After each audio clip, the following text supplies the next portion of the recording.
सारे बुजुर्ग 65 साल से ऊपर, 70 साल से ऊपर वो लोग स्नान नहीं कर पाए हैं।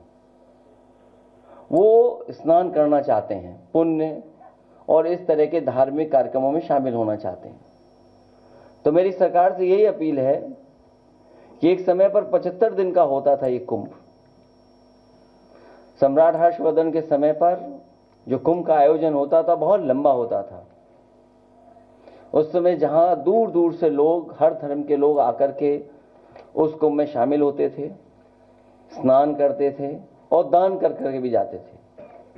तो सरकार से हमारी ये मांग है कि इस कुंभ के आयोजन को, क्योंकि बहुत सारे बुजुर्ग लोग अभी स्नान नहीं कर पाए हैं, जब उन्होंने तस्वीरें देखी हैं सड़कों पर जाम की, जो भूखे प्यासे लोग नहीं पहुंच पाए, घंटों गाड़ियां चला करके भी नहीं पहुंच पाए, भगदड़ भी हुई, जाने भी गईं, लोग आते समय में भी एक्सीडेंट हुआ, जाने चली गई, जाते समय भी बड़े पैमाने पे लोगों की जान गई, जिसका आंकड़ा सरकार अभी तक नहीं दे पा रही है। सरकार ने पहले ही कहा था कि हमने ड्रोन लगा करके और ड्रोन से बहुत से कार्यक्रम भी किए थे, लेकिन ड्रोन का जहां इस्तेमाल होना चाहिए था ड्रोन का इस्तेमाल नहीं किया। डिजिटल कुंभ की बात कही, लेकिन डिजिट अभी तक सरकार नहीं बता पा रही है। तो हमारी मांग है कि प्रयागराज के लोग, जो वहाँ के निवासी लोग हैं, निवासी हैं जो वहाँ के लोग, रहने वाले लोग, वो भी अभी स्नान नहीं कर पाए हैं, बड़े पैमाने पे वो लोग भी नहीं पहुँच पाए। इसलिए इस कुंभ आयोजन को और लंबा कर दिया जाए और बढ़ा दिया जाए। महाकुंभ के द्वार आस्था अपार देखी जा रही है, चाहे आमो खास हो या कोई दिग्गज ही क्यों ना हो, लगातार हर कोई महाकुंभ पहुंच रहा है आस्था की डुबकी लगाने के लिए।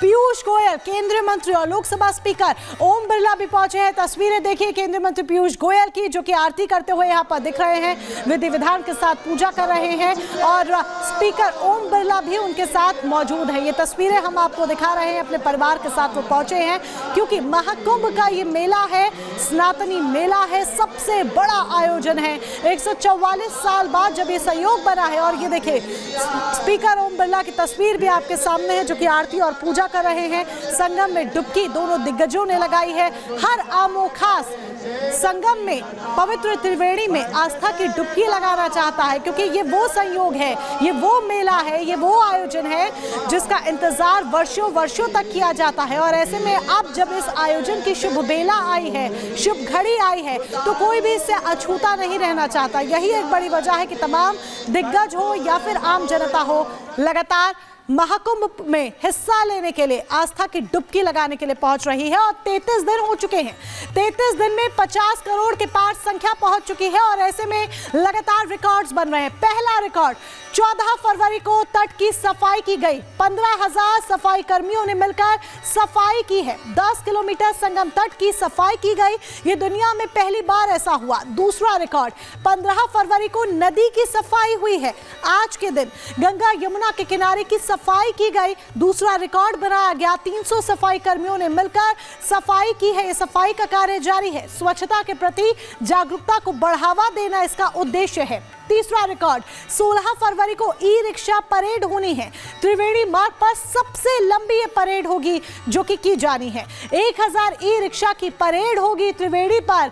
1000 ई रिक्शा इस परेड में हिस्सा लेंगे। प्रदूषण मुक्त बनाना उद्देश्य है कि आसपास प्रदूषण ना हो। फिर 17 फरवरी को चौथा रिकॉर्ड कायम किया जाएगा। 10,000 लोगों के हैंडप्रिंट्स लिए जाएंगे। पर्यावरण के प्रति जागरूकता को बढ़ावा देना इस चौथे रिकॉर्ड का मकसद होगा, उद्देश्य होगा। तो ये वो 4 वर्ल्ड रिकॉर्ड है जो महाकुंभ से बनाए जाने हैं। ऋतु हमारी सहयोगी हमारे साथ लाइव जुड़ चुकी है प्रयागराज से। ऋतु, लगातार आप वहां से रिपोर्ट कर रही हैं, और एक के बाद देखिए ना सिर्फ उम्मीद से परे भीड़ वहां पर पहुंच रही है, बल्कि रिकॉर्ड्स भी कायम किए जा रहे हैं। अब आगे जो 3 रिकॉर्ड्स और कायम किए जाने हैं, उसको लेकर क्या रूपरेखा तैयार की गई है? बिल्कुल मोनिका, जिस तरीके से आपने कहा कि रिकॉर्ड पर रिकॉर्ड यहाँ पर कायम हो रहा है, मैं तस्वीरों के जरिए इसका जिक्र करना चाहूंगी। इस तरफ मैं चाहूंगी तस्वीर दिखाइए। यहाँ पर आपको अपार संख्या लोगों की नजर आ रही होगी, और यहाँ पर पैर रखने तक की जगह नहीं है, क्योंकि इतनी भीड़ है। वाहनों पर प्रतिबंध तो लगा ही दिया गया है, लेकिन लोगों की संख्या देखकर आप समझ पाएंगे कि यहाँ पर किस तरीके से जो अपार जनसैलाब है श्रद्धालुओं का जमा है। कहाँ से आए आप लोग? दिल्ली दिल्ली दिल्ली। कैसा लग रहा है यहाँ पे? बहुत अच्छा। बहुत अच्छा। महाकुंभ की नगरी में स्नान किया आप लोगों ने? अभी नहीं किया हमने। नहीं किया। अच्छा, विपक्षी कह रहे हैं कि व्यवस्था नहीं है, ऐसा लगा क्या? बहुत अच्छी व्यवस्था है। विपक्षी को जो कहने तो बहुत अच्छी व्यवस्था है। योगी जी ने बहुत अच्छा काम करा है। योगी जी ने बहुत अच्छा काम किया है आंध्र प्रदेश में। हाँ। आंध्र प्रदेश। पर विपक्षी कह रहे हैं कि व्यवस्था नहीं है। अच्छी व्यवस्था, बहुत अच्छी व्यवस्था, बहुत अच्छी व्यवस्था, बहुत। अच्छा, ये देखिए लोग जो है यहाँ पर अपार संख्या में। आप कहाँ से आए? मैं दिल्ली से आया हूँ, निजामुद्दीन रेलवे स्टेशन से। अरे 50 करोड़ ये संख्या पहुँच चुकी है, जो अपार संख्या आप पहुँचे। भीड़ तो बहुत ज्यादा, लेकिन फिर भी आप आए। ये सब गाय वाले की मेहरबानी है, योगी जी की। हाँ। पूरी व्यवस्था है, हर चीज की व्यवस्था है। हाँ। कोई परेशानी नहीं, पूरी सेफ्टी पूरी है। सेफ्टी है। ये जब तक सारे के सारे सेफ हैं यहाँ पे। हाँ, आप कहाँ से आए हैं? मैं बिहार से आया हूँ, कहाँ से? लखीसराय। कैसा लग रहा है यहाँ पे? बहुत अच्छा लग रहा है। भीड़ तो अपार यहाँ पर नजर आ रही है, लेकिन आप तब भी आए सनातन आए। को लेकर। बहुत अच्छा लगा स्नान करने के बाद। मैम हम ग्रेटर नोएडा से आए हैं और हमने जो यहाँ पे योगी जी की सरकार की जो व्यवस्था देखी है वो बहुत सुपर है। क्या अच्छा लगा है? सब कुछ अच्छा लगा। इतनी भीड़ को कंट्रोल में करना बहुत बड़ा टास्क होता है। अगर हमारे घर में एक शादी भी होती है तो हम उसको भी 100 आदमियों को कंट्रोल नहीं कर पा रहे। लेकिन कहाँ से आए भैया? नोएडा से, ग्रेटर नोएडा नोएडा से आए। स्नान हो गए? स्नान हो गया। अच्छा, यहाँ पर कैसा लग रहा है आपको? बहुत अच्छा लग रहा है। व्यवस्थाओं? व्यवस्था एक नंबर की है, बहुत बढ़िया व्यवस्था है। भीड़ भी बिल्कुल बहुत अच्छा है, सारा कुछ बहुत अच्छा आप मेंटेन कहाँ से आए? मुजफ्फरनगर से जी। कैसा लग रहा है? बहुत अच्छा लग रहा है जी। हाँ। हाँ जी। भीड़ तो बहुत ज्यादा हो गई। आप लोग कहाँ से आए? कोलकाता से। कोलकाता से आए। कैसा लग रहा है यहाँ पर? लग रहा है। बहुत अच्छा। बहुत अच्छा। और योगी जी की व्यवस्था है? अच्छा, बहुत अच्छा, बहुत अच्छा, बहुत शानदार। बहुत शानदार। बहुत शानदार। हाँ। घर में देखिए, हमने बात कर ली है महाकुंभ की, लेकिन अब बात करते हैं महाराष्ट्र की, जहां पर साफ तौर पर ये कह दिया गया है कि लव जिहाद महाराष्ट्र में कबूल नहीं है। देश के 9 राज्य पहले ही लव जिहाद के खिलाफ कानून बना चुके हैं, लेकिन अब महाराष्ट्र में भी देवेंद्र फडणवीस सरकार ने तय कर लिया है कि अब कुछ भी हो जाए, ना तो महाराष्ट्र में लव जिहाद चलेगा और ना ही धर्मांतरण होने दिया जाएगा। आखिर ऐसा क्यों कहा जा रहा है, इस रिपोर्ट में देखिए।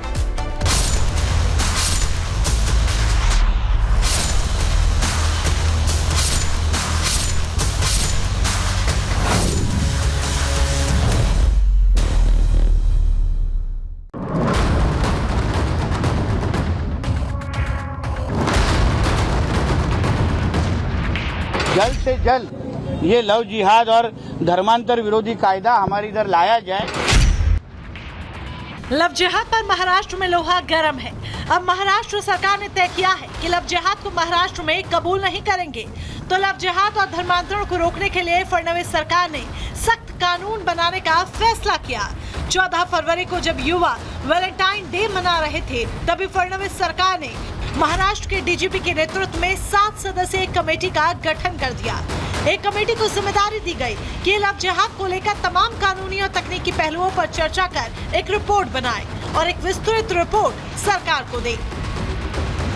महाराष्ट्र गृह विभाग की तरफ से जो आदेश जारी किया गया है, उसमें साफ तौर पर लिखा है कि महाराष्ट्र में लव जिहाद, धोखाधड़ी और जबरदस्ती धर्मांतरण को रोकने के लिए कई संगठनों और कुछ नागरिकों की तरफ से लगातार कानून बनाने की अपील की जा रही है। भारत के कुछ राज्यों में लव जिहाद और धोखाधड़ी को बढ़ावा मिला है, जिस वजह से वहां पर धर्मांतरण रोकने के लिए कानून पहले ही बनाए जा चुके हैं। और अब लव जिहाद और धर्मांतरण की बढ़ती घटनाओं को रोकने के लिए महाराष्ट्र में लव जिहाद और धर्मांतरण की स्थिति का अध्ययन किया जा रहा है। बता दें कि महाराष्ट्र सरकार में मंत्री नितेश राणे लगातार लव जिहाद और धर्मांतरण को लेकर हमलावर रहे हैं।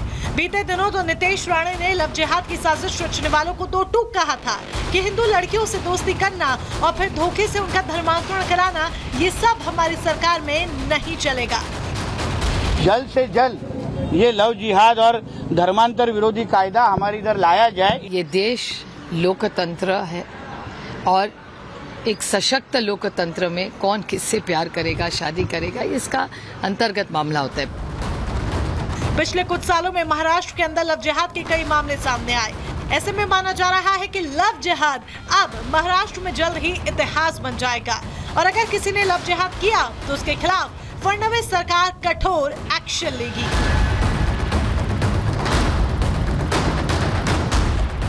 Bureau report, Republic Bharat.